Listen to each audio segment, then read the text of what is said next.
আমি স্বাগত জানাচ্ছি দ্বিতীয় বর্ষের যারা শিক্ষার্থী হিসেবে যুক্ত আছেন সবাইকে। হ্যালো, হ্যাঁ, আমি নতুন। আপনি কি সেকেন্ড ইয়ারের? হ্যাঁ, হ্যালো, হ্যালো, আপনি কি সেকেন্ড ইয়ারের? হ্যালো। আমি আজকে নতুন জয়েন্ট হচ্ছি। Hello, hello, hello, hello. হ্যাঁ, আমাকে শোনা যাচ্ছে? শুনতে পাচ্ছেন? আমি শুনতে হ্যালো, পাচ্ছি। আমাকে স্যার শোনা যাচ্ছে। আপনি কন্টিনিউ করুন স্যার। দেবেন স্যার, হ্যাঁ, আপনি কন্টিনিউ করুন, শোনা যাচ্ছে সব ওকে। ঠিক আছে। ওকে। তো আমি প্রথমে স্বাগত জানাচ্ছি সেকেন্ড ইয়ারের যারা শিক্ষার্থী যুক্ত আছেন সবাইকে। আজকের আমার আহ, যে বিষয়ের উপর সেশন নিব নাম হচ্ছে পদার্থবিদ্যা ও রসায়নবিদ্যা। তো আসলে এটা দুইটা সাবজেক্ট হয়, কিন্তু যেহেতু এখানে একসাথে আছে একটা সাবজেক্ট হিসেবে আমরা ধরবো। কিন্তু আমি ক্লাসগুলো নিব হচ্ছে অল্টারনেট হয়, অর্থাৎ এই সপ্তাহে যদি আমি পদার্থবিদ্যা নিই, নেক্সট উইকে নিব হচ্ছে রসায়নবিদ্যা, এভাবে। কারণ আসলে দুইটা দুইটা সাবজেক্ট হয় মূলত। তো সেই জন্য যদি এমন হয় আবার যে আমি কন্টিনিউয়াস করে গেলাম, তাহলে দেখা যাবে যে শুধু আমি পদার্থবিদ্যাই পড়ে যাচ্ছি, রসায়নবিদ্যা মানে পড়ে থাকবে। সেজন্য আমি অল্টারনেট ওয়েতে ক্লাস নিব। তো আজকে যেহেতু এটা প্রথম ক্লাস, সেজন্য পদার্থবিদ্যা দিয়ে শুরু করছি। আবার নেক্সট উইকে আমি নিব রসায়নবিদ্যা, এইভাবে চলবে। তো প্রথমে দেখে নিই। আচ্ছা, এখানে যারা শিক্ষার্থী আছেন, আমি একটু অনুরোধ করবো আপনারা যদি আপনাদের ক্যামেরা অন রাখেন, কারণ না হয় আমি বুঝতে পারবো না বা ক্লাসটা অতটা ইন্টারেক্টিভ হবে না। একটু ক্যামেরা অন রাখলে আপনাদের কাছে ভালো লাগবে বা আমারও ক্লাসটা নিতে ভালো লাগবে।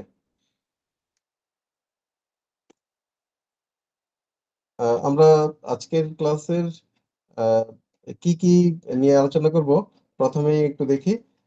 আজকের লেসন গুলো হচ্ছে পদার্থবিদ্যা কি, পদার্থ কি, পদার্থের শ্রেণীবিভাগ ও গুণাবলী বা বৈশিষ্ট্য সম্পর্কে, পদার্থবিদ্যা কেন পড়বো এবং হোমিওপ্যাথিক চিকিৎসা বিজ্ঞানের সাথে এর সম্পর্ক কি, আর হচ্ছে পরিমাপ সম্পর্কে সাধারণ ধারণা।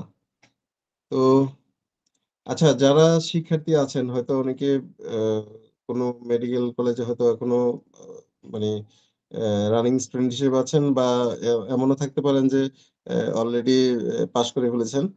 তো আপনাদের কি মনে এই ধরনের প্রশ্ন জাগছে না যে মানে পড়তে আসলাম হচ্ছে ডাক্তারি, কিন্তু এখানে আমার পদার্থবিদ্যার কি কাজ বা রসায়নবিদ্যার কি কাজ? এই ধরনের কোনো প্রশ্ন কি আপনাদের মনে জাগছে?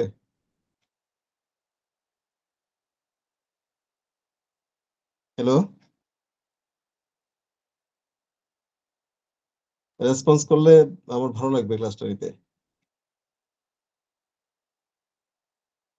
হ্যালো, আপনারা কি শুনতে পাচ্ছেন হ্যালো, আমাকে? হ্যালো। হ্যাঁ, হ্যাঁ, আপনারা কি শুনতে পাচ্ছেন আমাকে? হ্যাঁ, আপনাকে তো শুনতে পাচ্ছি, কিন্তু আমি আজকে নতুন জয়েন্ট হয়েছি আর কি। তো, আচ্ছা, ঠিক আছে। আমি যেটা জানতে চাচ্ছিলাম যে মানে আপনাদের কাছে কি মনে হচ্ছে না এই বিষয়টা যে ডাক্তারি পড়তে এসে এখানে পদার্থবিদ্যার কি কাজ কিংবা রসায়নবিদ্যার কি কাজ, কেন পড়বো এগুলা? মানে এই ধরনের প্রশ্ন মনে জাগছে কিনা? অবশ্যই জাগবে। কারণ পদার্থবিদ্যা তো এটা বুঝতে পারেন যে এটা আসলে কেমন যেন, মানে এটা ডাক্তারের সাথে তেমন একটা মিল নেই।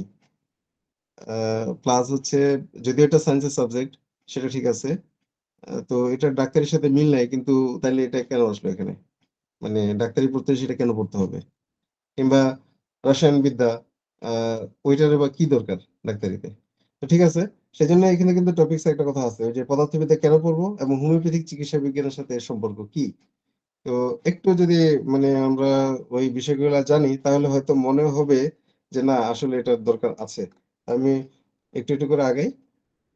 প্রথমে হচ্ছে আমাদের জানা দরকার যে পদার্থবিদ্যা কি।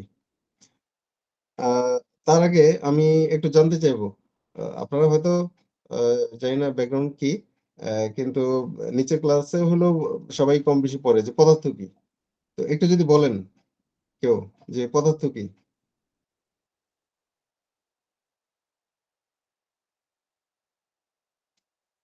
এটা নিচের ক্লাসেও মানে সবাই মোটামুটি পড়ে যে পদার্থ কি।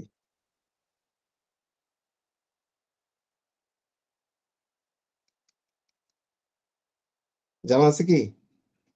না হয় আমি বলবো, অসুবিধা নেই। আচ্ছা আমি বলি, পদার্থ একদম সিম্পলি যদি বলা হয় তাহলে মানে যে সকল বস্তু আকার আছে, স্থান দখল করে এবং ওজন আছে, তাকে আমরা সিম্পলি পদার্থ বলি। যে সকল বস্তু আকার আছে, স্থান দখল করে এবং আকৃতি আছে, তাকে আমরা পদার্থ বলি। তো আ তাহলে পদার্থবিদ্যা কি? এখান থেকে কিন্তু বোঝা যাবে। তো এখানে সংজ্ঞাটা একটু আ মানে জোরালোভাবে আমি লিখেছি, সেটা হচ্ছে যে বিজ্ঞানের যে শাখা পদার্থ নিয়ে পর্যালোচনা, আলোচনা এবং পর্যালোচনা এই দুটোর মধ্যে কিন্তু একটু তফাৎ আছে। কি ধরনের তফাৎ? আলোচনা মানে আলোচনা। যেমন আ আমি যদি ধান নিয়ে আমাকে কেউ আলোচনা করতে বলে তাহলে আমার মানে যতটুকু জানা আছে আমি ধানের উপরে হয়তো কথা বলব। কিন্তু পর্যালোচনা যদি বলা হয় তাইলে হয়তো আমি পর্যবেক্ষণ করব আগে বিভিন্ন ধরনের ধান, তারপরে আমি আলোচনা করব। তার মানে এখানে বলা হচ্ছে যে বিজ্ঞানের যে শাখা পদার্থ নিয়ে পর্যালোচনা। পর্যালোচনা মানে হচ্ছে পর্যবেক্ষণ করে তারপর আলোচনা করে এবং গবেষণা এবং পরীক্ষালব্ধ জ্ঞান দান করে। তার মানে বিজ্ঞানের এমন একটা শাখা যে শাখা পর্যালোচনা করে অর্থাৎ পর্যবেক্ষণ ভিত্তিক আলোচনা করে, গবেষণা এবং পরীক্ষালব্ধ। গবেষণা করে প্লাস হচ্ছে যে বিভিন্ন কিছুর উপর পরীক্ষা-নিরীক্ষা করে যেই ওখান থেকে সিদ্ধান্তটা বেরিয়ে আসে সেই সিদ্ধান্তটার উপর জ্ঞান দান করে, সেটাই হচ্ছে পদার্থবিদ্যা। তার মানে আমরা যদি সিম্পলি বলি, একটু আগে বলছিলাম যে পদার্থ কি?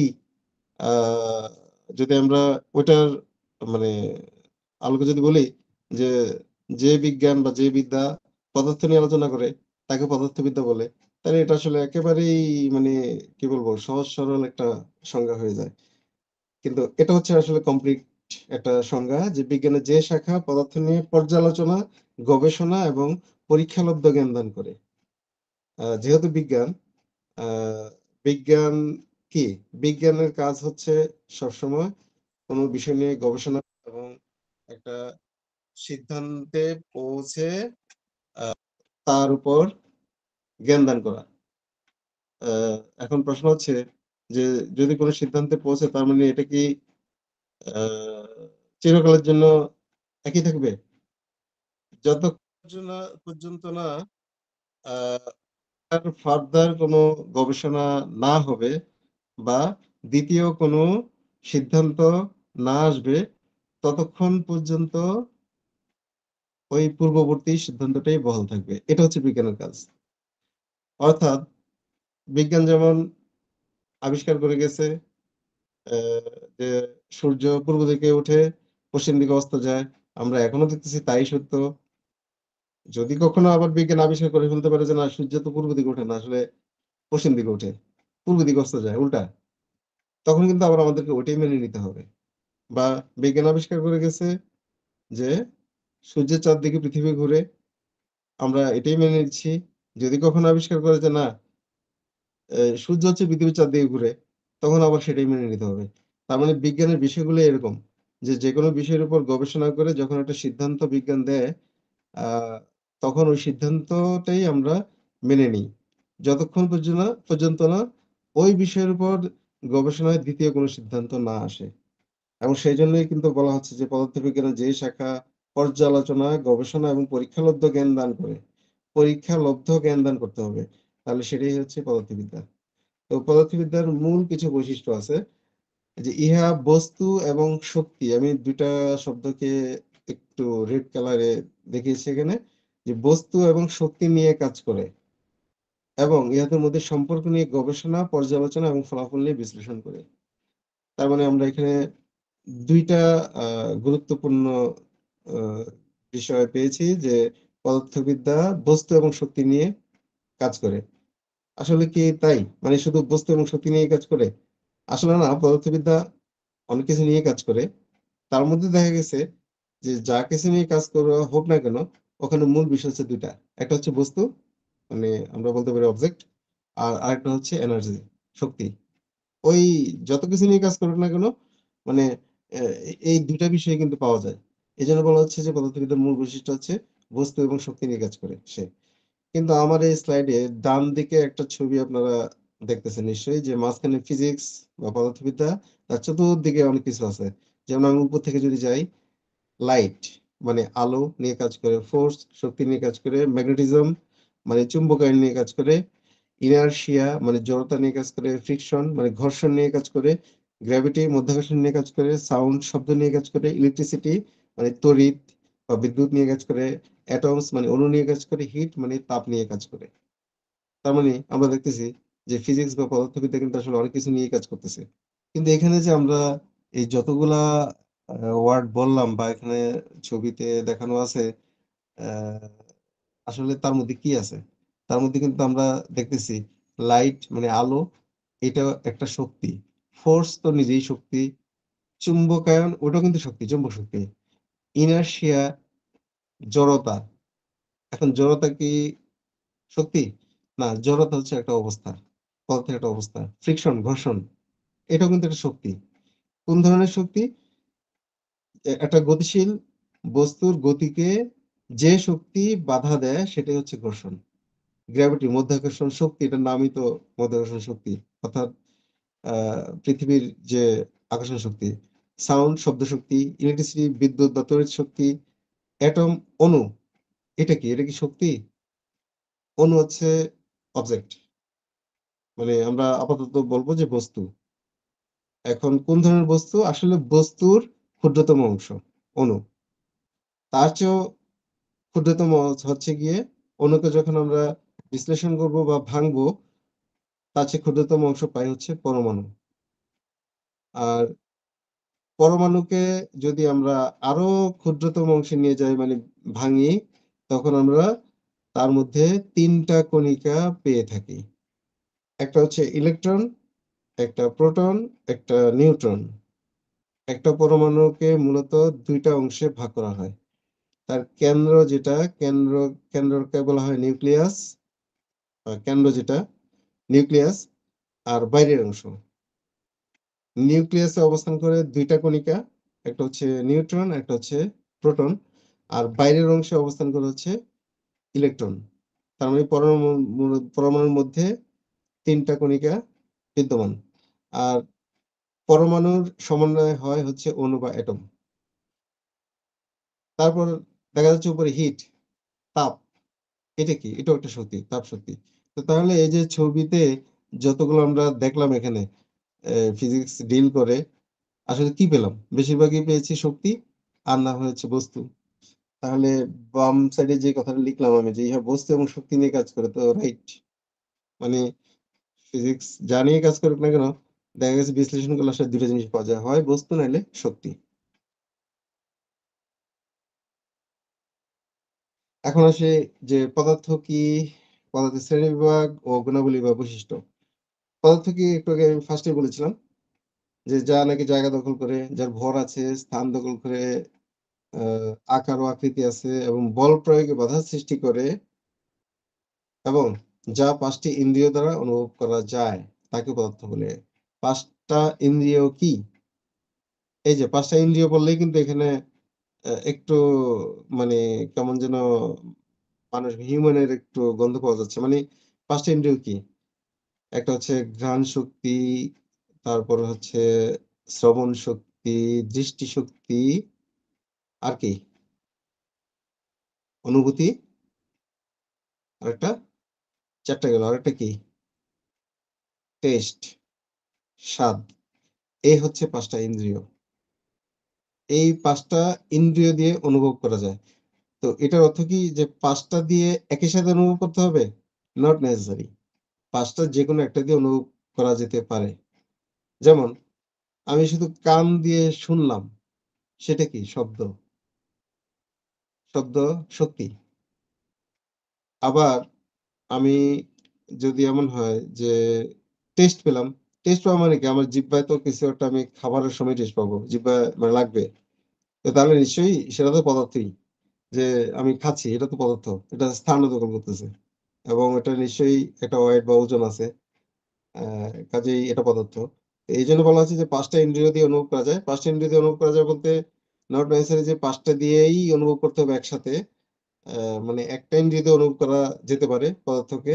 ২ টা দিয়েও করা যেতে পারে একসাথে, ৩ টা দিয়েও করা যেতে ইভেন ৫ টা দিয়েও একসাথেও করা যেতে পারে। আবার ৫ টা দিয়ে না শুধু ১ টা দিয়েও করা যেতে পারে। এবং পদার্থ স্থান দখল করে, আ আকার ও আকৃতি আছে।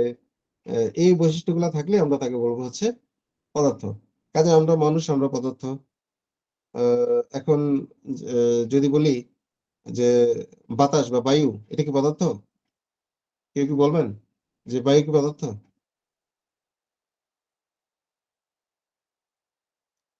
আপনারা রেসপন্স করলে আমি একটু খুশি হব।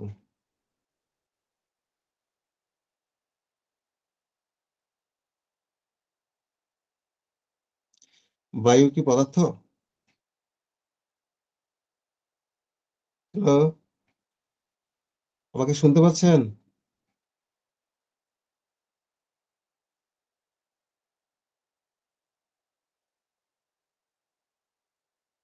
আপনারা একটু রেসপন্স করেন। আমি তো বুঝতে পারছি না। মানে আমি যে কথা বলে যাচ্ছি আপনারা কি আদৌ জি স্যার, শুনতে পাচ্ছি স্যার। বুঝতেছেন কি বুঝতেছেন না? রেসপন্স করবেন তো? হ্যাঁ, আমি জিজ্ঞাসা করছি যে বায়ু কি পদার্থ কিনা? মানে বাতাস, বাতাস কি পদার্থ?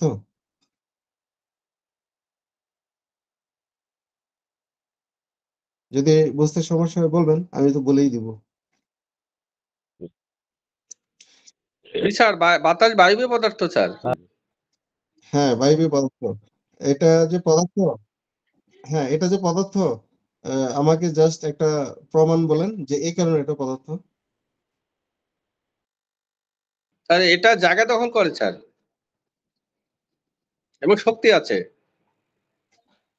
জায়গা দখল যে করে আ এটা দেখা যায় না। আ কিভাবে মানে প্রমাণ করা যাবে যে হ্যাঁ, এটা জায়গা দখল করে? স্যার কোনো বেলুনের মধ্যে যদি এটা রাখি স্যার তাহলে সেটার বোঝা যাবে যে জায়গা দখল করেছে। রাইট। একটা বেলুনের মধ্যে যখন আমরা পাম্প করে বেলুনটাকে ফুলাবো, তার মানে কি ওটার ভিতর তো আসলে বাতাস ঢুকতেছে এবং সে জায়গা দখল করতেছে বলে কিন্তু বেলুনটা বড় হয়ে যাচ্ছে, তাই না? জি স্যার। এইজন্য এটা জায়গা দখল করে এটা পদার্থ। আ প্লাস যে এটারও কিন্তু ভর আছে। মানে বেলুনের তো ভর আছে মানে কি যদি এটা দেখা যায় যে খুবই হালকা কিন্তু এটার ভর আছে। মানে যদি আপনি অসংখ্য বেলুন একসাথে ইয়ে করে ওরকম সেনসিটিভ কোনো স্কেলে নেন তখন দেখা যাবে যে এটার ভর আছে, পাওয়া যাবে। আ তবে আরেকটা কথা বলে রাখি যে আমরা যে ব্ল্যাংক স্পেস মানে যেখানে খালি জায়গা দেখবো ওখানে আমরা ধরে নিই যে ওখানে বাতাস আছে। মানে স্থানটা দখল করে আছে কে? বাতাস। তো আবার যেকোনো খালি জায়গা কিন্তু ভ্যাকুয়াম যদি বলা হয় তার মানে সেটা কিন্তু শূন্য। সেখানে বাতাস নাই এরকম স্পেসও কিন্তু মানে করা সম্ভব। যে যেখানে কিছুই থাকবে না। আর যদি ওই ধরনের ভ্যাকুয়াম স্পেস থাকে সেখানে কিন্তু আপনি কোনো আ পদার্থ যদি ছেড়ে দেন সেটা কিন্তু ভাসবে। মানে নিচে পড়বে না। কারণ হচ্ছে সেখানে মাধ্যাকর্ষণ শক্তি কাজ করবে না। যেমন আমি হাত থেকে যদি একটা আ ধরেন একটা পেন যদি আমি ছেড়ে দিই কি হবে হাত থেকে? ছেড়ে দিলে এটা নিচে পড়ে যাবে। কেন পড়ে যায়? প্রথমত হচ্ছে যে পৃথিবীর পৃষ্ঠে যত আ বস্তু আছে সবগুলোর উপর কিন্তু পৃথিবীর মাধ্যাকর্ষণ বল কাজ করে। অর্থাৎ তার কেন্দ্রের দিকে আকর্ষণ করছে। এবং সেজন্য যেকোনো বস্তুকে ছেড়ে দিলেই কিন্তু ওটা নিচের দিকে পড়ে যায়। ১ ২ নম্বর হলো যে মাঝখানে এই যে খালি জায়গাটার মধ্যে কি আছে? বাতাস আছে। এবং আ বাতাস থাকার কারণে সে কিন্তু ওই মাধ্যাকর্ষণ আ শক্তিটা কাজ করতে পারছে। কিন্তু যদি ভ্যাকুয়াম হতো, এই মাঝখানের খালি জায়গাটা যদি ভ্যাকুয়াম মানে হচ্ছে যে ওখানে কোনো বাতাসও নাই, তাহলে কিন্তু সেখানে মাধ্যাকর্ষণ শক্তি কাজ করবে না। অর্থাৎ ভ্যাকুয়াম স্পেসে কোনো শক্তি কাজ করে না। আমি সেটাই বুঝাইতে চাচ্ছি। তো যাক, আ এখন আমরা দেখি যে পদার্থকে কয় ভাগে ভাগ করা যায়? অবস্থা ভেদে ৩ ভাগে ভাগ করা যায়। এটা আপনারা হয়তো জানেন যে কঠিন, তরল এবং বায়বীয় বা গ্যাসীয় পদার্থ। কঠিন পদার্থ মানে যে সকল পদার্থের নির্দিষ্ট আকার বা আয়তন আছে বা আমরা একটা আকৃতি দেখতে পাই। যে সকল পদার্থ সেগুলো হচ্ছে কঠিন পদার্থ। এবং আয়তন থাকবে। আকার থাকা মানে তো আয়তন থাকবে। অবশ্যই থাকবে। সেটা মানে আকারটা যেকোনো আকারে হইতে পারে। এটা গোল হতে পারে, চতুর্ভুজ আকারের হতে পারে কিংবা ত্রিভুজ আকারের হতে পারে। বাট এটা যে আকারে হোক না কেন আয়তন থাকবে। আকার থাকা মানে আয়তন থাকবে। এক্সাম্পল হিসেবে যেমন লোহা, ইট, পাথর, কাঠ যা কিছু আছে আরকি এগুলো কঠিন। আ আর কঠিন পদার্থের বৈশিষ্ট্য কি হয়? যে ওদের নির্দিষ্ট আকার থাকবে এবং ওজন তো থাকবেই। জায়গাও দখল করবে। আর বল প্রয়োগ করলে বাধার সৃষ্টি করে। এখন এই কথাটা শুনলে মনে হয় কি? যে বল প্রয়োগ করলে আমি তাকে যদি একটা ঘুষি দিই, তার মানে কি সে আমাকে উল্টা ঘুষি দিবে? আমি টেবিলের উপর ঘুষি মারলাম। টেবিল কি আমাকে ঘুষি মারবে? মানে বাধা সৃষ্টি করে। কিংবা সে কি লাফ দিয়ে উঠে আমাকে বলবে নাকি যে আমাকে কেন ঘুষি মারছেন? না। আসলে বাধা সৃষ্টি করা মানে হচ্ছে যে আমি যখন বল প্রয়োগ করব কঠিন পদার্থের উপর সেই বলটা এক্সিকিউট করবে না। অর্থাৎ বল প্রয়োগের ফলে সাধারণত ওখানে কোনো পরিবর্তন ঘটবে না। আপনি টেবিলের উপর একটা নির্দিষ্ট মাত্রা পর্যন্ত যদি বল প্রয়োগ করেন, দেখা যাবে কিছু হবে না আপনার হাতের মধ্যে ব্যথা পাইছেন। মানে আ টেবিল আপনাকে কিছু বলতেও পারবে না, আ কিংবা ভাঙলো না। একটা নির্দিষ্ট মানে পরিমাণ বল প্রয়োগ করা পর্যন্ত। কিন্তু হয়তো খুব জোরে মারলে টেবিলটা একটু ভেঙে যেতে পারে। কিন্তু সেখানে একটা ঘটনা ঘটবে। কি ঘটবে? আপনি যত জোরে বল প্রয়োগ করবেন তত জোরে ব্যথা পাবেন। এবং this is the third law of Newton, scientist Newton. মানে নিউটনের ৩য় সূত্রটাই হচ্ছে যে প্রত্যেক ক্রিয়ার সমান এবং বিপরীত প্রতিক্রিয়া আছে। এটার অর্থ হচ্ছে যে আপনি ওয়ালের মধ্যে যদি একটা ঘুষি মারেন, আ নিশ্চয়ই ঘুষি মেরে আপনি ওয়ালটাকে সরায় দিতে পারবেন না কিংবা ভেঙে ফেলতে পারবেন না। আ বাট আপনি যত জোরে ঘুষি মারবেন তত বেশি আঘাত পাবেন। মানে ব্যথা পাবেন। এটার অর্থ হচ্ছে আপনি যত বল প্রয়োগ করবেন ঠিক সমান পরিমাণ বল আপনার উপর ফেরত আসবে। এটাই হচ্ছে নিউটনের ৩য় সূত্র। সমান এবং বিপরীত প্রতিক্রিয়া আছে এবং এটাই বলা হচ্ছে এখানে বল প্রয়োগে বাধা সৃষ্টি করে। আর হলো যে তাপ দিলে প্রসারিত হয়। কঠিন পদার্থ তাপ দিলে প্রসারিত হয়। যে আ আপনার লোহা কি হয়? পোড়ে তারপর আ দেখা গেছে পোড়ালে নরম হয়। তারপর এটাকে পিটায় আ আপনার ইয়ে করা যায়, বড় করা যায়।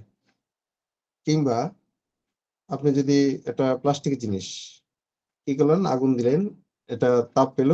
তাপ প্রয়োগের ফলে কিন্তু এটা একটু গলে প্রসারিত হয়ে যাবে। আরো এক্সাম্পল আছে। ওই যে অ্যা ট্রেন, রেলের উপর দিয়ে যখন চলে, কিছুক্ষণ পর কিন্তু একটু ফাঁকা থাকে রেল। এবং ওই ফাঁকার কারণে কিন্তু যখন ট্রেন চলে, ওই যে ঠুক আওয়াজ হতে থাকে। মানে একটা থেকে আরেকটাতে গিয়ে যখন চাকাটা পড়ে। কিন্তু এই ফাঁকাটা বেশ কিছুদিন ট্রেন চলার পর ওই ফাঁকাটা কিন্তু আস্তে ফিল আপ হতে থাকে। তার কারণ কি? ওখানে ঘর্ষণ হয়, ঘর্ষণের ফলে তাপ উৎপন্ন হয় এবং তাপ উৎপন্ন হলে ওই যে রেল মানে লোহা ওইটা আয়তন বাড়তে থাকে। মানে প্রসারিত হতে থাকে এবং প্রসারিত হয়ে ফাঁকা জায়গাটা ফিল আপ হয়ে যায়। এবং দেখা গেছে রেলওয়ে কর্তৃপক্ষ কিন্তু কিছুদিন পর চেক করে যে ওই জায়গাটা ফিল আপ যদি হয়ে দেখা গেছে যে একদম মুখে লেগে গেছে তারপর এটা বেঁকে যেতে পারে। আর তখন দেখা যায় ওরা এটা চেঞ্জ করে দেয় অথবা আবার আরেকটু ফাঁকা বানায় দেয়। তো এটা একটা বৈশিষ্ট্য কঠিন পদার্থে তাপ দিলে প্রসারিত হয়। আর কোনো কঠিন পদার্থকে তাপ দিলে তরলে পরিণত না হয়ে ডিরেক্ট সে বাষ্প বা ভেপারে পরিণত হয়। যেমন ন্যাপথলিন। ন্যাপথলিনে যদি আপনি তাপ দেন সে গলবে না। সে সরাসরি মানে উদ্দায়ী অ্যা বাষ্পায়িত হয়ে চলে যাবে। এগুলো হচ্ছে কঠিন পদার্থের বৈশিষ্ট্য। তরল পদার্থ আ যার আয়তন আছে কিন্তু নির্দিষ্ট আকার নেই। আপনি যার মধ্যে রাখবেন সেইটার আকার ধারণ করবে। আপনি যদি পানি, তরল পদার্থ গ্লাসের মধ্যে রাখেন, গ্লাসের আকার ধারণ করবে। বালতির মধ্যে রাখলে বালতির আকার ধারণ করবে। তেল, দুধ এগুলা সব। তো এদের আয়তন আছে বাট নির্দিষ্ট আকার নাই। ওজনও আছে, স্থান দখল করে এবং যে পাত্রে রাখা হয় সেই পাত্রের আকার ধারণ করে। এবং নিচের দিকে অলওয়েজ গড়ায় পড়ার টেনডেন্সি আছে। আর বায়বীয় বা গ্যাসীয় পদার্থ যে সকল পদার্থের নির্দিষ্ট আকারও নেই, আয়তনও নেই। এগুলোই হচ্ছে গ্যাসীয় পদার্থ বা বায়বীয় পদার্থ। বাট এদের ওজন আছে, স্থান দখল করে। আর ঠান্ডা করলে তরলে পরিণত হয়। মানে বায়ুকে বা বায়বীয় পদার্থকে যদি ঠান্ডা করা হয়, চাপ প্রয়োগ করে ঠান্ডা করা হয়, তখন হচ্ছে তরলে পরিণত হয়। যেমন হচ্ছে এয়ার কুলার বা এয়ার কন্ডিশনারে কি আসলে কাজটা হয়? ওখানে এই যে এসি চললে যে পানি আসে, কোত্থেকে পানি আসে? একটা টিউব দিয়ে পানি বের হয়। বের হয় ওখানে আসলে কম্প্রেসার কি করে? এই যে রুমের বাতাসটাকে টেনে নিয়ে ওইটাকে চাপ প্রয়োগ করে ঠান্ডা করে এবং ঠান্ডা করে ওই বাতাসটাকে আবার ছেড়ে দিচ্ছে। গরম বাতাসটাকে নিয়ে ঠান্ডা করে এটাকে ছেড়ে দিচ্ছে। চাপ প্রয়োগ করে এটাকে ঠান্ডা করে। এবং ওই চাপ প্রয়োগের ফলে দেখা যায় ওই বাতাস কিন্তু কিছুটা তরলে পরিণত হয়। আর ওই তরলটাই ওই আউটার পাইপ দিয়ে আবার বের করে দেওয়ার ব্যবস্থা থাকে। এইটাই হচ্ছে এয়ার কুলারের টেকনোলজি। তো আমরা পদার্থের শ্রেণীবিভাগে আরেকটু দেখি। এতক্ষণ দেখলাম অবস্থা ভেদে ৩ ধরনের। কিন্তু উৎপাদন ভেদে হচ্ছে ২ ধরনের হয়ে থাকে। মৌলিক পদার্থ এবং যৌগিক পদার্থ। এগুলো অলমোস্ট হয়তো আপনারা জানেন যে মৌলিক পদার্থ মানে যে সকল বিশুদ্ধ পদার্থ তার মৌলিক গুণাবলী অক্ষুণ্ণ রেখে রাসায়নিক বিক্রিয়ায় অংশগ্রহণ করতে পারে। মৌলিক গুণাবলী অক্ষুণ্ণ রাখা মানে কি? যে ওই পদার্থকে আপনি ভাঙলে বা বিশ্লেষণ করলে ওই পদার্থই পাওয়া যাবে, আর অন্য কিছু পাওয়া যাবে না। কিংবা যদি কোনো রাসায়নিক বিক্রিয়ায় অংশগ্রহণ করে তাহলে আহ দেখা যাবে যে তার গুণাগুণটা পরিবর্তন হচ্ছে না। মানে সেটা যে পদার্থ আছে সেই পদার্থই রয়ে গেছে। এক্সাম্পল হিসেবে যেমন গোল্ড, সিলভার, অক্সিজেন এগুলা। এগুলা আপনার আপনি যদি গোল্ডকে ভাঙেন বা বিশ্লেষণ করেন গোল্ডই পাওয়া যাবে। মানে যদি এটা পিওর গোল্ড হয়। সরি, যদি সিলভার বা রূপাকে ভাঙেন পিওর যদি হয় তাহলে রূপাই পাওয়া যাবে। অক্সিজেন যদি পিওর হয় তাহলে অক্সিজেনই পাওয়া যাবে ভাঙলে। আর যৌগিক পদার্থ কি? যৌগিক পদার্থ হচ্ছে এটাও পদার্থ, যৌগ।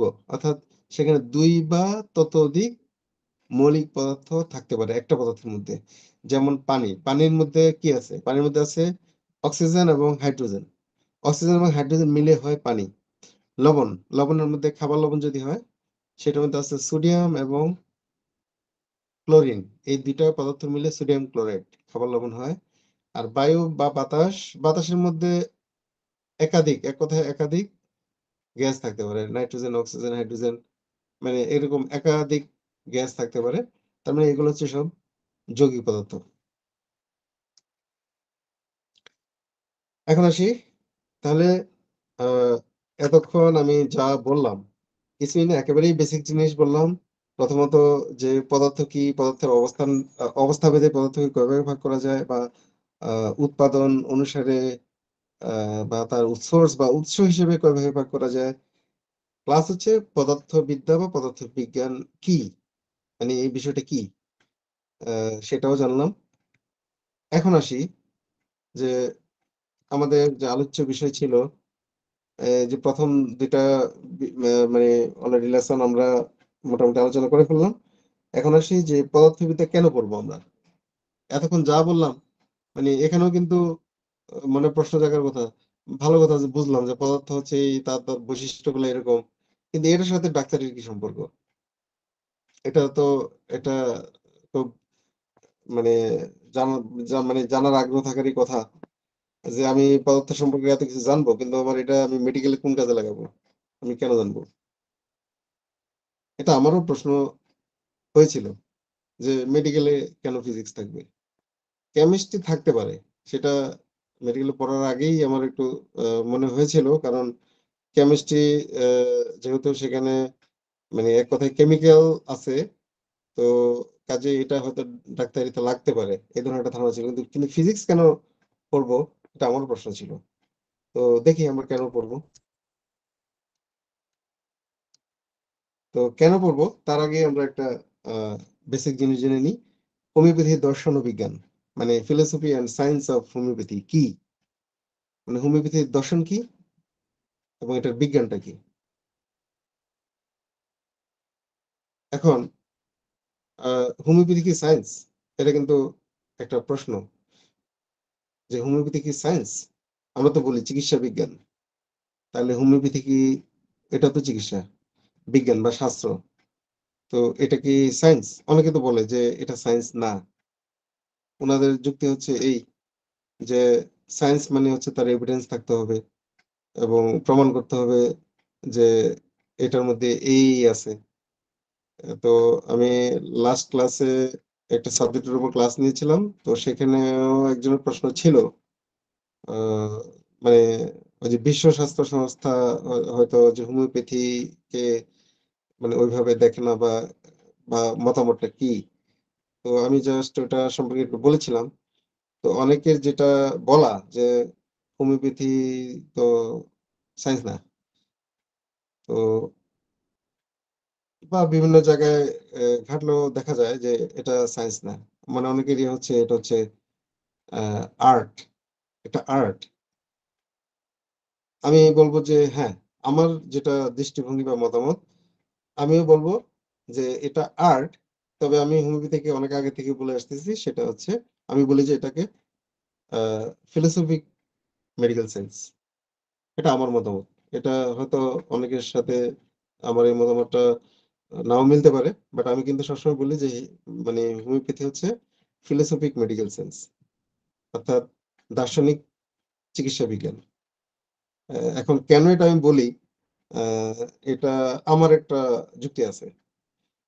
যেমন আমরা হোমিওপ্যাথি চিকিৎসা দিতে গেলে একজন আ পেশেন্টের যখন সিম্পটম নেই, সিম্পটম কিন্তু বিভিন্নভাবে নেওয়া যায়। একটা হচ্ছে পর্যবেক্ষণ করে পেশেন্টের কাছ থেকে শুনে, পেশেন্টের সাথে অভিভাবক বা ফ্যামিলির লোকজন থাকলে তাদের কাছ থেকে শুনে, এরকম কিন্তু সিম্পটম বিভিন্নভাবেই নেওয়া যায়। মানে কেস টেকিং টা বিভিন্নভাবে নেওয়া যায়।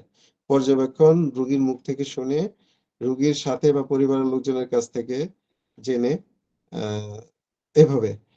তো তার মধ্যে যেটা পর্যবেক্ষণ করে যে সিম্পটম গুলা নেওয়া হয়, পর্যবেক্ষণ মানে কি? পর্যবেক্ষণ মানে হচ্ছে আমি হয়তো দৃষ্টি দিয়ে দেখলাম যে হ্যাঁ, পেশেন্টটা যতক্ষণ আমার সামনে বসে আছে তার আচরণ কি? সে কি করে? বা তার কথাবার্তার মধ্যে কোনো আ মানে ইয়ে পাওয়া যায় কিনা? আমাদের মেডিসিন গুলা তো আ যেকোনো মানে সিম্পটম ধরে আমরা মেডিসিন গুলা নির্বাচন করি। তো তার কথাবার্তার মধ্যে কোনো সিম্পটম পাওয়া যায় কিনা, তার আচরণের মধ্যে কোনো সিম্পটম পাওয়া যায়। তার মানে এগুলা হচ্ছে পেশেন্টকে ওই বিষয়গুলো জিজ্ঞেস করতে হয় না। ওটা হচ্ছে পর্যবেক্ষণ করে আমরা নিতে পারি। তো ওই পর্যবেক্ষণ করাটা কি আমি শুধু তাকায় দেখলেই হবে? আমার কিন্তু পর্যবেক্ষণের সাথে কিন্তু আমার কিছু দার্শনিক দৃষ্টিভঙ্গি থাকতে হবে। যেটা নাকি হচ্ছে ওই যে ফিলোসফিক সাইড। এবং এজন্যই হোমিওপ্যাথিতে কিন্তু ওই যে হোমিও দর্শন বা হোমিওপ্যাথিক ফিলোসফি একটা সাবজেক্ট অলরেডি আছে। কেন? যে আ একজন ডাক্তার জন্য মানে হোমিওপ্যাথিক ডাক্তারের জন্য আ তার ওই যে দার্শনিক যে দৃষ্টিটা, ওই দৃষ্টিটা ওপেন হয়। এই সাবজেক্টটা পড়ার মূল উদ্দেশ্য হচ্ছে এটা। দার্শনিক দৃষ্টিভঙ্গিটা যাতে ওপেন থাকে পেশেন্টকে ট্রিটমেন্ট দেওয়ার ক্ষেত্রে। আ তো তার মানে কি? যে এখানে অবশ্যই ফিলোসফি হচ্ছে হোমিওপ্যাথি ট্রিটমেন্টের ক্ষেত্রে একটা গুরুত্বপূর্ণ বিষয়। এটা গেল আমি কেন বলছি যে হোমিওপ্যাথিককে আমি বলি যে ফিলোসফিক মেডিকেল সায়েন্স। তাহলে ফিলোসফি তো অবশ্যই আছে এখানে। আর মেডিকেল সায়েন্স কেন? সায়েন্স মানে হচ্ছে সায়েন্স কি পরিবর্তনশীল না অপরিবর্তনশীল? এটাও কিন্তু একটা প্রশ্ন। অনেকের কাছে মনে হয় যে সায়েন্স হচ্ছে অপরিবর্তনশীল। ভুল। সায়েন্স হচ্ছে পরিবর্তনশীল। সায়েন্স কিন্তু সায়েন্স কিন্তু অলওয়েজ পরিবর্তনশীল। আজকে একজন সায়েন্টিস্ট যেটা আবিষ্কার করে গেছেন, হতে পারে এটা ৫০ বছর পর আরেকজন সায়েন্টিস্ট এসে দেখা গেল যে তার এই আবিষ্কারের মধ্যে হয়তো কিছু ভুলভ্রান্তি আছে বা পুরোপুরি আবিষ্কারটা হয়নি। মানে তারপর থেকে উনি হয়তো গবেষণা করে আরো নতুন কিছু আবিষ্কার করে ফেলছেন। তখন কিন্তু আগের যিনি সায়েন্টিস্টের আবিষ্কার যেটা আ ওটার শুদ্ধ রূপ হচ্ছে তার পরেরটা। তার মানে কি এটা তো পরিবর্তন হচ্ছেই। তো এজন্য বললাম যে সায়েন্স মানে হচ্ছে পরিবর্তনশীল। সায়েন্স কিন্তু এরকম না যে পৃথিবীর সৃষ্টির সময় যে জিনিস আবিষ্কার করা হয়েছে এটা পৃথিবীর ধ্বংস হওয়া পর্যন্ত একই থাকবে। তা না কিন্তু। সায়েন্স কিন্তু পরিবর্তনশীল। এবং সায়েন্স মানে হচ্ছে মানে গবেষণালব্ধ বিষয়। এটা আজকে যেটা আছে ২ দিন পর সেটা চেঞ্জ হয়ে যেতে পারে। ওটাই সায়েন্স। তো হোমিওপ্যাথি, হোমিওপ্যাথি ইন্টারেস্টিং। অ্যালোপ্যাথিতে মানে আরো প্যাথি আছে। বাট যেহেতু আ ব্যাপকভাবে প্রচলিত অ্যালোপ্যাথি সেজন্য আমি অ্যালোপ্যাথির কথা বলছি। অ্যালোপ্যাথিতে কি হয়? সাধারণত জ্বর মানে একদম কমনলি যে কোনো মানুষ জ্বর মানে হচ্ছে প্রথমে চিন্তা করে প্যারাসিটামল। জ্বর মানেই প্যারাসিটামল। হ্যাঁ, যদি প্যারাসিটামল অ্যান্টিবায়োটিক খেয়ে ভালো হচ্ছে না, তখন দেখা গেল যে বড় ডাক্তারের কাছে গেলে টেস্ট দিয়ে যদি অন্য কোনো কিছু প্রবলেম ধরা পড়ে তখন হয়তো ট্রিটমেন্টটা চেঞ্জ হয়। আর নয়তোবা জ্বর মানে হচ্ছে আসলে প্যারাসিটামল। প্যারাসিটামল গ্রুপ এবার যে নামের ওষুধই খাক, এটা হচ্ছে তার মানে এটা অনেকটা চেঞ্জেবল না। বাট আমাদের হোমিওপ্যাথিতে কি হয়? আমাদের হোমিওপ্যাথিতে কিন্তু যদি ৫ জন পেশেন্ট আসে আমার কাছে জ্বর নিয়ে, দেখা গেল ৫ জন পেশেন্টের আমি সিম্পটম জ্বর ঠিক আছে কিন্তু আরো যে অন্যান্য সিম্পটম গুলোর মধ্যে ভেরিয়েশন আমি পেলাম। মানে পার্থক্য আছে। তাহলে কিন্তু ৫ জন পেশেন্টের মেডিসিন যে আমার একই আসবে এটা কিন্তু না। আমার ৫ জন পেশেন্টের মেডিসিন দেখা যাবে ভিন্ন, ভিন্ন হতে পারে। তাহলে কিন্তু ৫ জনেরই জ্বর। কিন্তু অ্যালোপ্যাথি হলে হয়তো সাধারণত ওইটা হইতো না। তো তাহলে আমি একটু আগে যে কথাটা বললাম যে সায়েন্স মানে পরিবর্তনশীল। তাহলে আমার হোমিওপ্যাথিতে তো পরিবর্তনশীল বিষয়টা অনেক বেশি।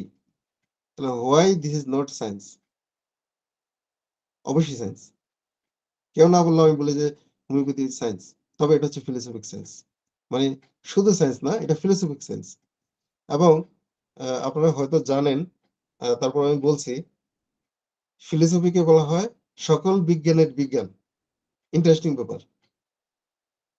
মানে ফিলোসফি হচ্ছে সেই জিনিস যেটা সব বিজ্ঞানের বিজ্ঞান হচ্ছে ফিলোসফি। তো তাহলে যেহেতু হোমিওপ্যাথি একটা মেজর পোরশন বা একটা জোরালো বিষয় হচ্ছে দর্শন বা ফিলোসফি, তো এটা তো হচ্ছে সকল বিজ্ঞানের বিজ্ঞান। তাহলে হোমিওপ্যাথি কেন সায়েন্স নয়? আমি তো বলব অবশ্যই এটা সায়েন্স। হ্যাঁ, হতে পারে ওই যে যেটা আ বেশিরভাগ মানুষ বলতে চায় যে সায়েন্স মানে তো হচ্ছে এভিডেন্স থাকতে হবে, প্রমাণ থাকতে হবে। পৃথিবীতে এরকম অসংখ্য আ ঘটনা আছে। এটা আমি লাস্ট ক্লাসে অন্য একটা সাবজেক্টে বলেছিলাম। অসংখ্য ঘটনা আছে যেগুলার এখনো পর্যন্ত প্রমাণ করতে পারে নাই। বিজ্ঞানী প্রমাণ করতে পারে নাই যে কেন হচ্ছে, কিভাবে হচ্ছে। কিন্তু ঘটনা ঘটতেছে তা তো সত্য। এটা কেউ অস্বীকার করতে পারবে না, হচ্ছে। কিন্তু প্রমাণ তো করতে পারতেছে না। তাইলে কি ওটা অস্বীকার করবে যে না এটা মিথ্যা?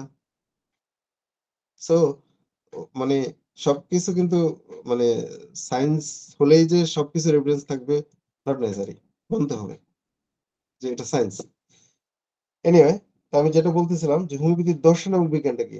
As well as this like cures like principle, homeopaths also believe that shaking and diluting the substance increases its potency. A process referred to as potentization or succussion. আচ্ছা, এই যে লাইক কিউরস লাইক এটা হচ্ছে প্রিন্সিপাল। মানে homeopathy নীতি যে সদৃশ বিধান যেটাকে বলা হয়। অর্থাৎ মেডিকেল অন্তর্ভুক্ত যে মেডিসিন গুলা এগুলা কিভাবে আবিষ্কার করা হয়েছিল? যে যে মেডিসিন কোনো প্রভারের উপর এপ্লাই করে যেই সিম্পটম গুলা এসেছিল তার পরবর্তীতে হ্যানিম্যান আহ করলেন যে হ্যাঁ ওই মেডিসিন সূক্ষ্ম মাত্রায় যদি খাওয়ানো হয় তাহলে আহ ওই সিমটম গুলা দূরীভূত হবে। তার মানে এই যে সদৃশ বিধান। আবার একই সাথে আমি বলবো ওই যে নিউটনের তৃতীয় সূত্র, প্রতিক্রিয়া সমানুপাতিক বিপরীত প্রতিক্রিয়া আছে। এবং ইন্টারেস্টিং ব্যাপার দেখেন, মানে অনেক জায়গাতে কিন্তু অনেক কিছু যোগসূত্রতা আছে। এই যে অ্যালোপ্যাথিতে ভ্যাকসিন তৈরি করা হয়। ভ্যাকসিন কিভাবে তৈরি করা হয়? যেই মানে ডিজিজের জন্য ভ্যাকসিন তৈরি করা হয়, সেই ডিজিজের জার্ম থেকে কিন্তু ওই ভ্যাকসিনটা তৈরি করা হয়। খুবই ইন্টারেস্টিং। আপনার ওই ডিজিজ দিয়ে যাতে আক্রান্ত না হয় কিংবা আক্রান্ত হয়ে যাতে একটা মানুষ মারা না যায়, আ সেটার প্রতিষেধক তৈরি করতেছে কিন্তু ওই ডিজিজের জীবাণু থেকেই। কিভাবে? বিশেষ প্রক্রিয়ায়। ওই জীবাণুকে দুর্বল বানায় বিশেষ প্রক্রিয়ায় বা ফার্মাকোপিয়া ইউজ করে ওটার ভ্যাকসিন তৈরি করতেছে। তাইলে ওখানেও কিন্তু সদৃশ বিধানই হচ্ছে। মানে অ্যালোপ্যাথরা অনেক কিছু হয়তো বলে যে হোমিওপ্যাথিতে এটা না ওটা। কিন্তু ইন্টারেস্টিং ব্যাপার হচ্ছে আমি তো অনেক জায়গায় কিন্তু আমি দেখি যে উনারা হয়তো অজান্তে বা সাইলেন্টলি হোমিওপ্যাথির অনেক কিছুই কিন্তু ওখানে অ্যালোপ্যাথির মধ্যে আছে। ওখানে কিন্তু সদৃশ বিধান আছে। তারপর আসেন আরেকটা এক্সাম্পল দিই, একদম রিসেন্ট এক্সাম্পল। কোভিড যখন হয়েছে অ্যালোপ্যাথির ওরকম সার্টেন কোনো মেডিসিন ছিল না বা আবিষ্কার হয় নাই। যে হ্যাঁ, কোভিড পেশেন্টকে কিভাবে ট্রিটমেন্ট করবে। তখন কিন্তু ১ম দিকে তো ডাক্তাররা হসপিটাল ছিল না ভয়ে। কিন্তু পরবর্তীতে যখন যাওয়া শুরু করলো, তখন কি করলো? তখন দেখা গেছে ওই ওনারা যার নাকি শ্বাসকষ্ট হচ্ছে তাকে শ্বাসকষ্টের মেডিসিন দিচ্ছে, বা যার মধ্যে দেখা গেছে একটু মানে সিমটমটা যেরকম ওই অনুসারে ওই মেডিসিন দিচ্ছে, বা কিছু কিছু পেশেন্ট কিন্তু সুস্থ হয়েছে। তাহলে ওটা কি? ওটা তো হোমিওপ্যাথির মেথড, যে সিমটম ওয়াইজ ট্রিটমেন্ট, যেহেতু মেডিসিন নেই। তো তাহলে আমি বলবো যে হোমিওপ্যাথিকে কিন্তু এত দুর্বল মনে করলে হবে না। অনেক লজিক আছে, অনেক এভিডেন্স কিন্তু রয়ে গেছে। এগুলো হচ্ছে জাস্ট ভাবার বিষয়। ভেবে কিন্তু আপনিও যদি ইয়ে করেন তাহলে দেখবেন যে এখানে কিন্তু অনেক সায়েন্স রয়ে গেছে। তো এখানে যে কথাটা বলা হয়েছে যে সদৃশ বিধান এবং shaking and diluting the substance increases it potency. তার মানে হচ্ছে ঝাঁকুনি এবং তরলীকরণের মাধ্যমে আহ বস্তুর কি পটেন্সি ইনক্রিজ করতেছে, অর্থাৎ শক্তি বৃদ্ধি পাচ্ছে। এবং এটাকে বলা হচ্ছে শক্তিকরণ, ওই যে potentization or succussion.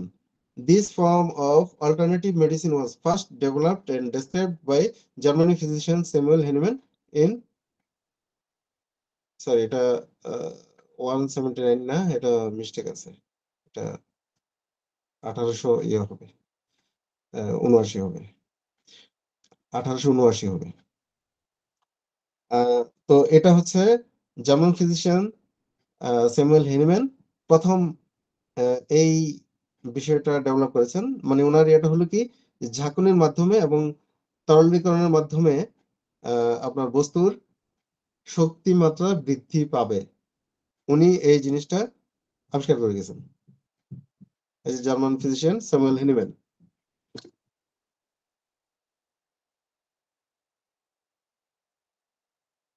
তাহলে এটাই হচ্ছে হোমিওপ্যাথির দর্শন এবং বিজ্ঞান। তো আমি তার পরবর্তী এতে যাই, যে হোমিওপ্যাথিক মেডিসিন কোয়ান্টাম ফিজিক্সের ধারণা নিয়ে কাজ করে। এই যে একটা টার্ম আসলো কোয়ান্টাম ফিজিক্স বা কোয়ান্টাম পদার্থবিজ্ঞান, তাহলে এটা সম্পর্কে একটু জানতে হবে এটা কি। এবং বললাম যে হোমিওপ্যাথিক মেডিসিন হচ্ছে ওই কোয়ান্টাম পদার্থবিজ্ঞান নিয়ে কাজ করে। কোয়ান্টাম ফিজিক্স পদার্থবিজ্ঞানের একটা শাখা, যেখানে আমরা পরমাণুর ক্ষুদ্র পরিমাণের শক্তি স্তরের প্রকৃতি সম্পর্কে ধারণা পাই। তার মানে হচ্ছে এই যে পদার্থবিজ্ঞানের যে শাখা পরমাণু নিয়ে, মানে আমি যদি সংক্ষেপে বলি, পরমাণু নিয়ে বা পরমাণুর ক্ষুদ্র পরিমাণের শক্তি স্তর নিয়ে আহ আলোচনা করে বা গবেষণা করে, এই পদার্থবিজ্ঞানের সেই শাখাটাই হচ্ছে কোয়ান্টাম পদার্থবিদ্যা। তো পরমাণু কি? পরমাণু ওই যে একটু আগে আমি বলতেছিলাম, পরমাণু হচ্ছে অণুর চেয়ে আরো ক্ষুদ্রতম অংশ। তো এবং পরমাণুর মধ্যে আমি বলছিলাম যে 3টা কণিকা থাকে, ইলেকট্রন, ওটা থাকে হচ্ছে নিউক্লিয়াসের চতুর্দিকে, আর নিউক্লিয়াস কেন্দ্রে অবস্থান করে, নিউক্লিয়াসের মধ্যে অবস্থান করে হচ্ছে প্রোটন এবং নিউট্রন। বলে রাখি, কেন্দ্রে অবস্থান করে নিউট্রন এবং প্রোটন, তো এতে কিন্তু চার্জ আছে। চার্জ বলতে একটা পরমাণুর মধ্যে, একটা পরমাণু নরমালি নিষ্ক্রিয় অবস্থা থাকে। কেন নিষ্ক্রিয় অবস্থা থাকে? একটা পরমাণু স্বাভাবিকভাবে ওটার মধ্যে যে কণিকাগুলো থাকে সমান সংখ্যক চার্জ থাকে, অর্থাৎ নেগেটিভ চার্জ যতটা থাকবে পজিটিভ চার্জ ততটা থাকবে।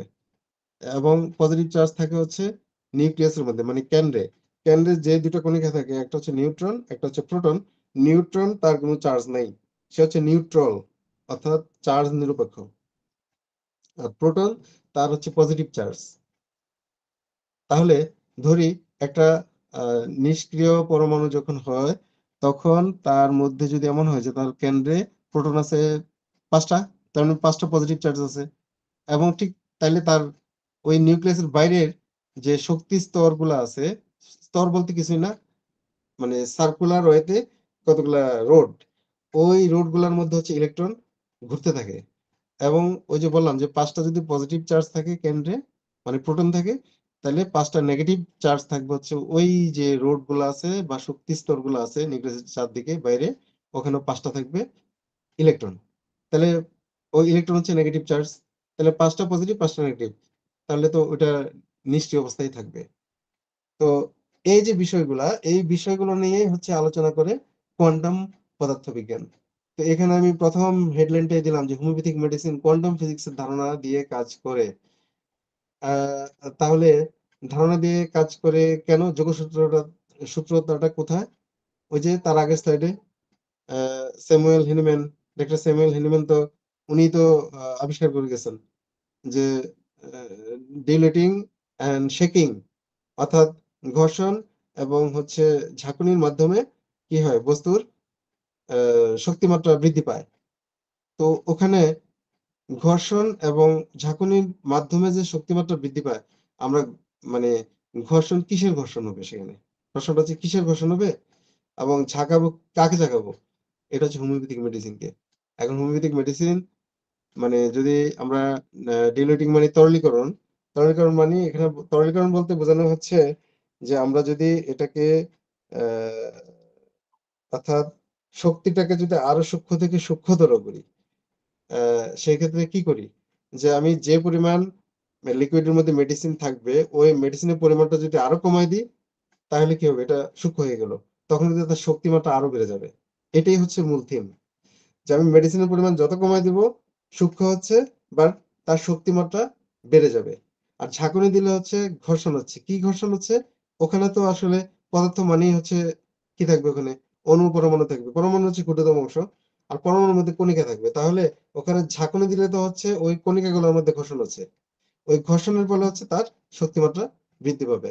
এবং যারা অলরেডি মানে ডাক্তারি পাশ করে ফেলছেন, তারা এই টার্মটা শুনেছেন, ঝাঁকুনির যে টার্মটা, যে 10টা ঝাঁকুনি দিবেন খাওয়ার আগে। বা যারা এখনো পড়তেছেন হয়তো তারাও শুনে গেছেন যে 10টা ঝাঁকুনি দিবেন। কেন ঝাঁকুনি দিলে একটা পাওয়ার বাড়ে। এবং এই বিষয়টা নিয়েই হচ্ছে অনেকে অট্টহাসি আসেন যে ঝাঁকুনি দিলে আবার পাওয়ার বাড়ে কি করে? এগুলোর মধ্যে কিছুই নেই।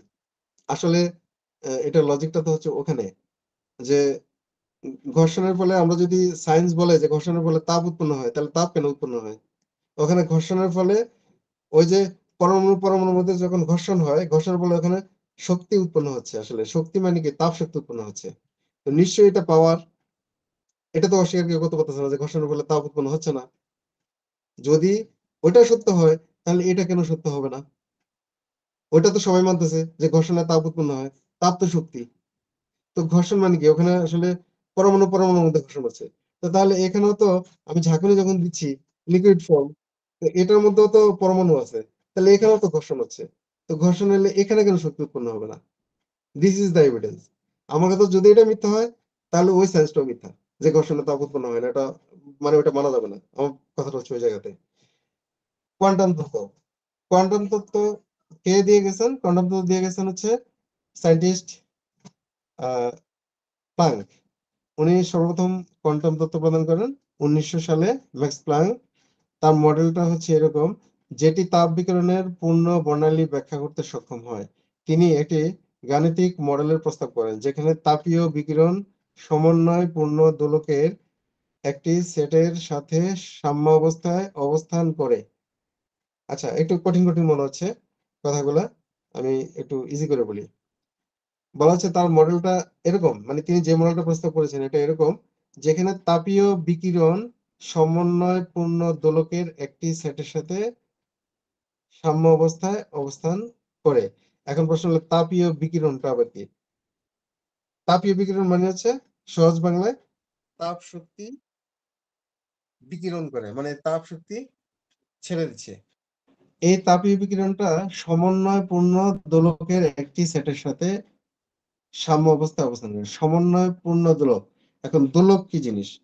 দোলক ইংরেজি নাম হচ্ছে পেন্ডুলাম, অর্থাৎ যেটা দোল খায়। আমরা সুতা দিয়ে যদি একটা বলকে মানে হাতেই ধরে রাখি সুতাটা, এবং বলটাকে যদি একটু ওই যে দোলনার মতো এভাবে দোলায়, তখন এটা দ্রুত থাকবে। এটাই হচ্ছে দোলক। তা এখন দোলকের সাম্য অবস্থা কি? দোলকের সাম্য অবস্থা হচ্ছে যদি সে দুই দিকে এই যে মানে যতটুকু প্রসারিত হয় দোল খাওয়ার সময়, এটা যদি সমানভাবে প্রসারিত হয়, সেটাও মানে সমান সাম্য অবস্থা। আবার যদি সে দুই দিকের কোনো দিকেই যাচ্ছে না, একদম স্ট্রেট সোজা অবস্থায় অবস্থান করতেছে, সেটাও সাম্য অবস্থা। দুইটা সাম্য অবস্থা। দুই দিকে গেলে সমান দূরত্ব অতিক্রম করতে হবে, হ্যালো সেটাও স্যার। সাম্য অবস্থা। হ্যাঁ, স্যার 5 মিনিট টাইম আছে, বলবেন। একটু কাইন্ডলি যদি শেষ করতেন তাড়াতাড়ি। হ্যাঁ, হ্যাঁ। আর যদি মাঝ বরাবর অবস্থান করে, সেটাও সম অবস্থা। তো বলা হচ্ছে ওইরকম তাপীয় বিকিরণ সমন্বয়পূর্ণ দোলকের, অর্থাৎ তাপ শক্তি যখন ছেড়ে দিবে তখন হচ্ছে ওই সাম্য অবস্থানের মানে একটা দোলকের মতো পরিস্থিতি হবে। তাহলে এই যে কোয়ান্টাম তত্ত্বটা, এটা মানে একটু জটিল মনে হবে আপনাদের কাছে, কারণ এখানে আসলে আরো অনেক ডেপথ কথাবার্তা আছে। তো অত গভীরে নেওয়া যাবে না, তাহলে আপনাদের কাছে শক্ত মনে হবে। তো আমি একটু সংক্ষেপে বলি, সেটা হচ্ছে যে মূলত এই যে কণিকাগুলা, যে কোনো পদার্থের কণিকাগুলা, এই কণিকাগুলা যেহেতু ইলেকট্রন ঘূর্ণায়মান অবস্থায় থাকে, ঘূর্ণায়মান অবস্থায় থাকাকালীন সময় ওখানে দুইটা ঘটনা ঘটে। একটা হতে পারে সে ঘুরতে ঘুরতে ওই যে পরমাণুর কেন্দ্রে চলে আসতে পারে, অথবা ঘুরতে ঘুরতে বাইরে চলে যেতে পারে। এখন কেন্দ্রে আসলে একটা ঘটনা ঘটবে, আর যদি বাইরের দিকে যায় আরেকটা ঘটনা ঘটবে। কিন্তু তত্ত্বটা হচ্ছে এটা ওই যে ম্যাক্স প্ল্যাঙ্কের, এবং এটা হচ্ছে কোয়ান্টাম তত্ত্ব। আমি নেক্সট এতে যাই। এই যে হোমিওপ্যাথি ও পদার্থবিজ্ঞানের সম্পর্কটা এখানে বলি। এই যে সকল বস্তুতে ইলেকট্রিসিটি আছে, এটা অস্বীকার করা যাবে না। কেন? এই জন্য যে সকল বস্তুর মধ্যে যেহেতু অণু আছে, অণুর ক্ষুদ্রতম অংশ পরমাণু আছে, আর পরমাণু থাকা মানে হচ্ছে সেখানে ইলেকট্রন, প্রোটন, নিউট্রন আছে। আর ইলেকট্রন থাকা মানে হচ্ছে ইলেকট্রিসিটি। আসলে ইলেকট্রিসিটি মানে হচ্ছে ইলেকট্রনের প্রবাহ, মানে নেগেটিভ চার্জ। আর এই যে বিদ্যুৎ শক্তি, ওখানে কিন্তু প্রবাহিত হয় ইলেকট্রন, মানে নেগেটিভ চার্জ প্রবাহিত হয়। তো তার মানে কি, যে সব বস্তুর মধ্যে ইলেকট্রিসিটি আছে। আর মানব শরীরে ইলেকট্রিসিটি যদি না থাকতো, মানে আমাদের শরীরে, তাহলে আমাদের ব্রেনের নিউরন কিন্তু কাজ করতো না, এবং আমাদের হৃদযন্ত্রের স্পন্দনও বন্ধ হয়ে যেত। এটারও একটা আমি এক্সাম্পল দিই। দেখবেন এই যে হৃদরোগ হসপিটালে যদি আপনারা কেউ গিয়ে থাকেন, এই যে মানে যারা একেবারে সিরিয়াস পেশেন্ট, হঠাৎ করে যখন অ্যাটাক করে বসে, দেখবেন যে ইলেকট্রিক শক দেয়। কেন দেয়? তার হার্টকে চালু করার জন্য। একদম মানে দেখবেন যে ওখানে মেশিন লাগে, বুকের মধ্যে কিন্তু চার্জ দিচ্ছে, এবং তখন পেশেন্ট লাফ দিয়ে ওঠে। ওই যে স্ট্রোক করা, মানে কি বলবো, অ্যাটাক করা অবস্থা লাফ দিয়ে উঠতেছে। তার মানে কি, ওই হৃদযন্ত্রের ক্রিয়াকে চালানোর জন্য কিন্তু ওখানে ইলেকট্রিসিটির ফ্লো, প্রবাহ করার ফলে হৃদযন্ত্র আবার চালু হচ্ছে। তাহলে তো অস্বীকার করার কোনো জো নাই যে আমাদের শরীরে ইলেকট্রিসিটি যে আছে, এটা অস্বীকার করা যাবে না। আছে, অবশ্যই আছে। এবং আমাদের বডি কিন্তু বিদ্যুৎ পরিবহন করতে পারে।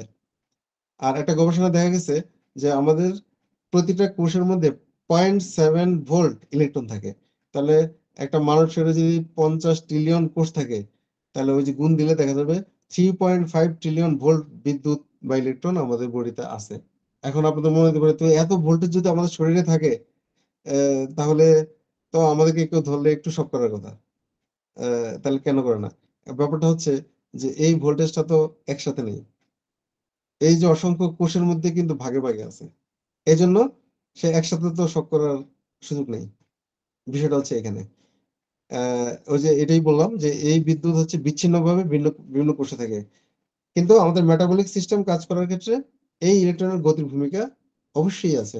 এই যে মেটাবলিক সিস্টেম কাজ করে, এখানে কিন্তু ওই ইলেকট্রনের ভূমিকা আছে। তাহলে আমি তো দেখতেছি যে ফিজিক্সের সাথে বা পদার্থবিদ্যার সাথে তো এই যে আমাদের মানে যে হিউম্যান যে অ্যাক্টিভিটিস বা কার্যকলাপ, এটা তো সম্পর্ক আছে।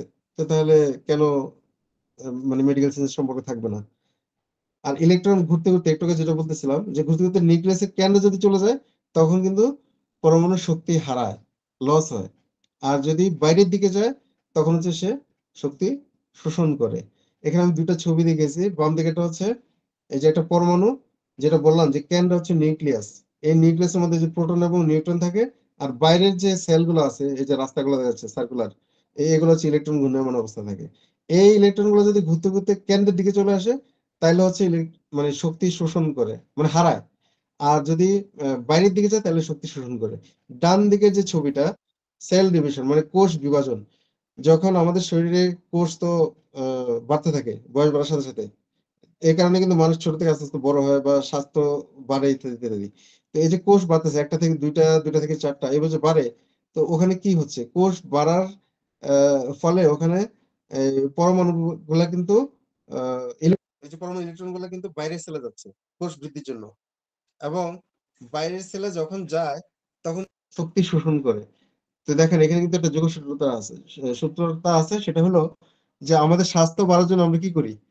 ওই যে ভিটামিন খাই, বা শক্তি হবে এই ধরনের কোনো খাবার, খাদ্য খাবার খাই। তার কারণ কি? ওই যে কোষ বাড়ার জন্য ওখানে ইলেকট্রনের প্রবাহ বাইরের দিকে যেতে হবে একটা কোষ থেকে আরেকটা কোষ হওয়ার জন্য, এবং সেখানে তো শক্তি শোষণ করবে সে। আর এই জন্য কিন্তু এক্সটার্নাল এনার্জি ওখানে দিতে হচ্ছে, হয়তো আমাকে মেডিসিন দিতে হচ্ছে, অথবা শক্তি হওয়ার জন্য সে ধরনের খাবার খেতে হচ্ছে। তাহলে দেখেন এখানে কিন্তু মিল খুঁজে পাওয়া যাচ্ছে।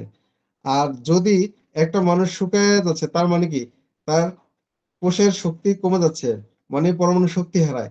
তার মানে হচ্ছে তার বডিতে যে কোষে যে পরমাণুগুলো আছে ওগুলো ইলেকট্রন গুলো হচ্ছে আস্তে আস্তে কেন্দ্রের দিকে চলে যাচ্ছে এবং সেখানে তার শক্তি লস হচ্ছে এবং সে উইকনেস ফিল করবে।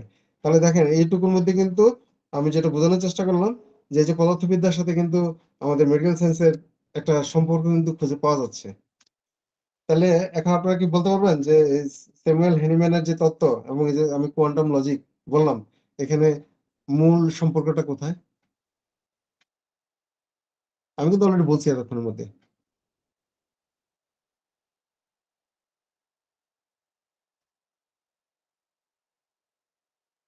আপনি কি কেউ বলবেন?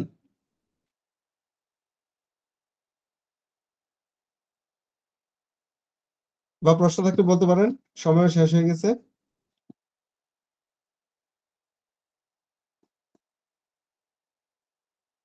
আপনাদের কারো কি কিছু জিজ্ঞাসা করার আছে?